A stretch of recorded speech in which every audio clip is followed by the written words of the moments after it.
بہت ساتھی آتے ہیں الحمدللہ، جو آتا ہے ایسا نہیں ہوتا کہ ہم اس کا شوق پورا نہ کریں۔ ایک میرے دوست تھے، وہ جدہ ہوتے تھے، پاکستان آئے تو ملنے کے لیے آئے، اپنے شہر سے اپنے ایک عزیز کو بھی لے آئے، اور مجھے کہتا ہے کہ یہ ذہن غیر مقلد ہے، تو ممکن ہے کوئی بات کر دے تو آپ محسوس بھی نہ کریں، اور ہو سکے تو سمجھائیں۔ میں نے کہا میں تو انشاءاللہ محسوس نہیں کروں گا کہ یہ نہ ہو جس کو آپ لائے ہیں وہ محسوس کر لے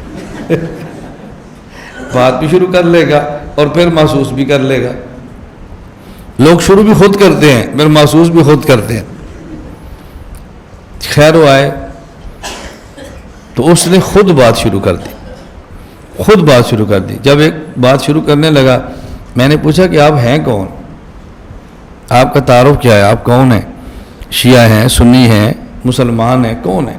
کہا جی الحمدللہ میں مسلمان ہوں۔ میں نے کہا بریلوی کہتے ہیں ہم مسلمان ہیں، دیوبندی کہتے ہیں ہم مسلمان ہیں، آپ کون سے مسلمان ہیں؟ کہا جی میں سیدھا سا مسلمان ہوں، میں لمبے چکروں میں نہیں پڑتا۔ میں نے کہا ٹھیک ہے، آپ کی شادی ہو گئی ہے؟ مجھے کہتے ہیں نہیں۔ میں نے کہا کرنی ہے؟ کہا جی کرنی تو ہے۔ میں نے کہا آپ کا خاندان کیا ہے، قوم کیا ہے؟ کہتا جی عوان۔ میں نے کہا تم سیدھے سادھے مسلمان ہو، اے کاش تم سیدھے سادھے انسان بھی ہوتے۔ میں نے کہا تم سیدھے سادھے مسلمان تو ہو، اے کاش تم سیدھے سادھے انسان بھی ہوتے۔ مجھے کہتے جی کیا مطلب؟ میں نے کہا جب میں نے آپ سے پوچھا کون سا مسلمان، دیوبندی ہو، بریلوی ہو، کون سے؟ آپ نے کہا میں بالکل سیدھا سادہ ہوں۔ تو جب میں نے پوچھا انسان کون سے ہو، عوان ہو، سید ہو، راجپوت ہو، کیا ہو، تو تجھے کہنا چاہیے تھا نا میں سیدھا سادہ انسان ہوں۔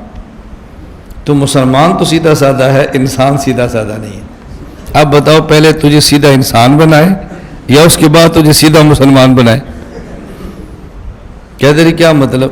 میں نے کہا مطلب یہ ہے کہ ہمارے ہاں ایک لڑکی ہے، بہت خوبصورت ہے، عمر بڑی تھوڑی ہے، بڑی پڑھی لکھی ہے، بس وہ چنگڑ ہے، تو میں چاہتا اس کا نکاح آپ سے کرا دے۔ کیوں جی؟ میں نے کہا تم بھی انسان ہو، وہ بھی انسان ہے، کیا حرج ہے اس میں؟ اس کا مطلب یہ ہے کہ تم انسان میں تفریق کے قائل ہو۔ جو بندہ انسانیت میں فرقہ واریت پیدا کر سکتا ہے اس کو سیدھا سادہ مسلمان نہیں کہہ سکتے ہم۔ بات سمجھ آ رہی؟ تم تو انسانیت میں فرقہ واریت پیدا کرے، فرقے یہ فلاں ہے، یہ فلاں ہے، یہ فلاں ہے، ٹھیک ہے تم عوان ہو، وہ چنگڑ ہے، تم بھی پڑھے لکھی ہو، وہ پڑھی لکھی ہے، تو کر لو نکاح، کیوں نہیں کرتے؟ آخر جی شریعت نے ذات کا خیال تو کیا ہے نا، تو میں نے کہا جس شریعت نے ذات کا خیال کیا نا اسی شریعت نے مذہب کا بھی خیال کیا ہے۔